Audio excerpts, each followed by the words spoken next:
అమలు చేయాలంటే రాష్ట్రాన్ని అమ్మేయాలని చెప్పి అచ్చెన్నాయుడు గారు చెప్పారు. ఎలా స్పందిస్తారు? గతంలో ఏ పథకం అయినా జగన్ కన్నా మించిస్తా ఉన్నారు. గతంలో జగన్ గారి పథకాలన్నిటి వల్ల ఆంధ్ర రాష్ట్రం మరో శ్రీలంకగా మారుతోంది. 14 లక్షల కోట్ల రూపాయలు అప్పు చేశాడు, రాష్ట్రాన్ని విధ్వంసం చేస్తున్నాడు అని ఇవే నోళ్లతో మాట్లాడినటువంటి ఈ సోకాల్డ్ కూటమికి సంబంధించినటువంటి పెద్దలు ఈరోజు బీరాలు పలుకుతూ ఉంటాయి. ఆంధ్ర రాష్ట్ర ప్రజలు నవ్వుకుపోతున్నారు. ఎంత వీళ్ళకి సిగ్గు లేదా అన్నట్టుగా కూడా వాళ్ళని వాళ్ళు ప్రశ్నించుకుంటున్నారు. ఎందుకంటే ఆడబిడ్డ నిధిస్తాం 18 సంవత్సరాల నుంచి 60 సంవత్సరాల లోపు ఉన్నటువంటి ప్రతి మహిళకి, అంటే లిటరల్లీ ఆ వయసుకు సంబంధించినటువంటి వాళ్ళు స్టాటిస్టికల్ డేటా ప్రకారం నాకు తెలిసి 1 కోటి మంది పైనే ఉంటారు సార్. ఇప్పుడు ఈయన అంటున్నటువంటి బంగారు కుటుంబాలు, ఈ P4 ఇదంతా కూడా ఎలక్షన్స్ అప్పుడు ఎందుకు చెప్పలేదు? ఈ రోజున ఆంధ్ర రాష్ట్రాన్ని అమ్మేయాల్సి వస్తుందని మాట్లాడుతున్నారంటే ఎవరిని మోసం చేయడానికి మాట్లాడుతున్నారు వీళ్ళు? ఎంతో గౌరవంగా తీసుకోవాల్సినటువంటి ఆడబిడ్డనిది, అది ప్రభుత్వం ఇచ్చినటువంటి హామీ పరంగా ఒక రెస్పాన్సిబిలిటీ థింగ్ ప్రభుత్వానికి. ఇప్పుడు P4 అంటూ ఎవరినెత్తిని రుద్దుతారండి? అదే చెప్తున్నాను. ఇప్పుడు ఈ రోజుల్లో సభ్య సమాజంలో ఎన్ని క్రిటికల్ సిచ్యువేషన్స్ చూస్తున్నాం. మన ఇంట్లో మన పక్కింట్లో ఎవరికైనా కష్టం వస్తేనే పట్టించుకోగలుగుతున్నామా లేదా అనేది ఇప్పుడు ఒక చాలా పెద్ద ప్రశ్న. అలాంటిది ఎవరైనా ఎందుకని నీ ప్రభుత్వం నువ్విచ్చినటువంటి హామీని వాళ్ళ నెత్తి మీద వేసుకుంటారు? ఎవరిని మోసం చేయడానికి?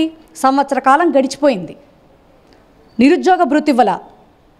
మరి రాష్ట్రంలో ఉన్న యువకులందరికీ వాళ్ళు కోట్ల మీదే ఉన్నారు.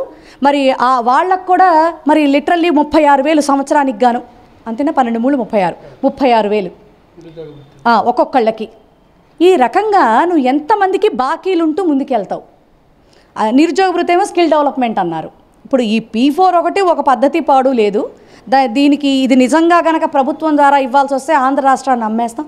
మరి గతంలో జగన్మోహన్ రెడ్డి గారు ఎంత చక్కగా నవరత్నాల్ని సాధ్యాసాధ్యాలు పరిశీలించి ఎంతో చక్కగా ప్రతి పథకాన్ని కూడా డిజైన్ చేశారు. అది ప్రజల్లోకి తీసుకురావడానికి ఆయనకి లిటరల్లీ 7 to 8 months కూడా పట్టలేదండి. సంవత్సర కాలం తిరిగే లోపే 85% పైగా ప్రతి పథకాన్ని అమలు చేసి ప్రజల్లోకి తీసుకొచ్చాడు. చిట్ట చివరి రోజు ఆయన రిజైన్ చేసే టైం వచ్చేంత వరకు కూడా ప్రజల కోసం కష్టపడుతూనే ఉన్నాడు. ఏ డేట్లో ఏ స్కీమ్ పడుతుంది అని చెప్పాడో ఆ డేట్లో ఆ స్కీమ్ పడి చూపించాడు. బటన్ నొక్కడం అని ఎంత హేళన చేశారండి. ఈరోజు ముసలమ్మైనా నొక్కుతుంది అని మాట్లాడినటువంటి ఈ కూటమి పెద్దలు ఈ రోజున ఆంధ్రప్రదేశ్ని అమ్మాల్సి వస్తుంది అని బీరాలు పలుకుతూ బేలలు పోతూ ఈ రోజున మరి అదే బటన్ నొక్కడానికి మరి దేనికి వణుకుతున్నారని మేము అడుగుతా ఉన్నాం ఆడపిల్లల తరపున. నిజంగా సిగ్గుపడాల్సినటువంటి సందర్భం ఈ కూటమి ప్రభుత్వం. ప్రతి విషయంలో కూడా వెన్నుపోటే పొడుస్తున్నారు.